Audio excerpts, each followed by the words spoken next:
No one on the planet Vorex-9 expected the blip. A faint SOS signal bouncing off a collapsing relay satellite filtered through the debris field surrounding the outer reach. Faint, primitive, and, according to the Galactic Council, likely. Nothing more than junk noise from some old automated station. The Virexi ignored it, but the humans, DIDN single quotes T. The Virexi, had long ruled their sector of the galaxy with efficient cruelty.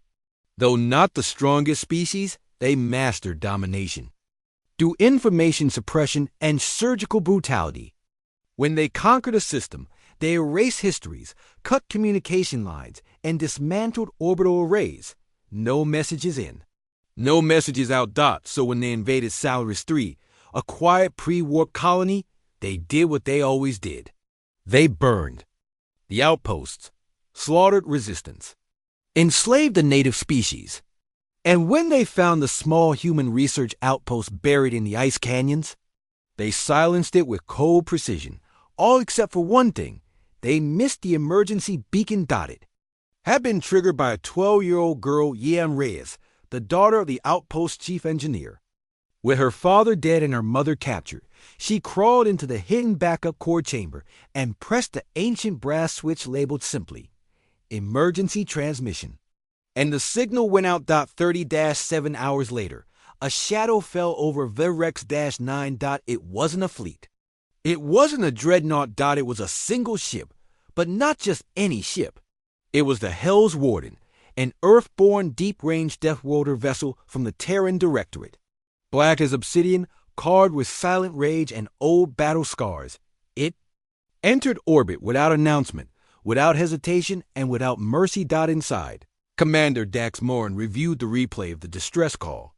A child's voice, hoarse, shaking. "This is Leon Reyes. They killed everyone. Please, anyone, help." That was all. And that was enough. Dax didn't wait for clearance from the Galactic Council. The humans hadn't been part of that stagnant bureaucracy since the Scourge Wars. They answered only to themselves now, and to the cries of their own. Deathworlders, after all, did not forget their own. The Virexi planetary governor, Trinax Kell, laughed when he saw the incoming ship. One ship? He spat. What do they think they can do with one?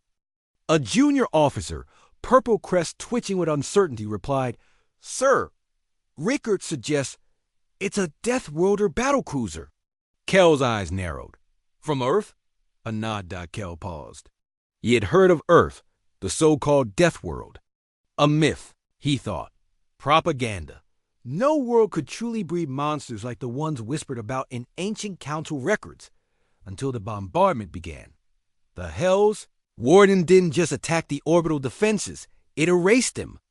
Precision kinetic strikes split space stations into flaming ribbons. Railgun rounds, some the length of Virexi transports, punched clean through fortress bunkers, vaporizing everything behind them. When the Virexi scrambled their aerial fleet, they were met mid-air by autonomous human drones that moved like thoughts and hit like gods.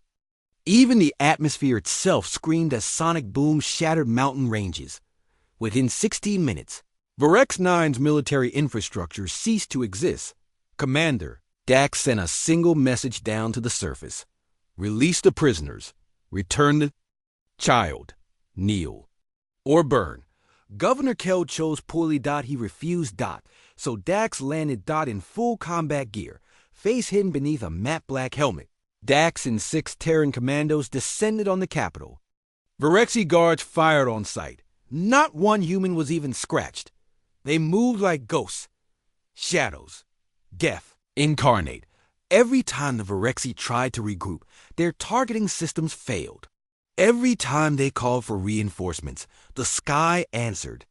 With silence. Dax had already dismantled their relays. Their world was cut off, the same tactic they had used on SALOR as -3. Only now. It was being used against them. Leon was found in a detention cell surrounded by Virexi corpses. Apparently, one of the guards tried to discipline her. He hadn't. Survived. The other prisoners, humans and Silurian natives alike, stared in awe as a giant in black armor lifted the girl into his arms and spoke her name gently. "You did good. Leon, your message reached us." She cried, "Dot, so did everyone." Elves thought in the aftermath, the Galactic Council demanded an explanation for the unauthorized Terran military action. Dax responded with a single transmission. A child called. We answered. And then Earth severed diplomatic contact for 60 days. In that time, no one dared move against the Terran sectors. Not the Council. Not the other empires. Not even pirate lords of the Orc Gulch. Everyone had seen the footage. Everyone had watched what one tiny SOS from a forgotten corner of a Deathworld colony could unleash. And across the stars, when children whisper prayers for help, they know. Longer imagine angels, Doc, they imagine the humans.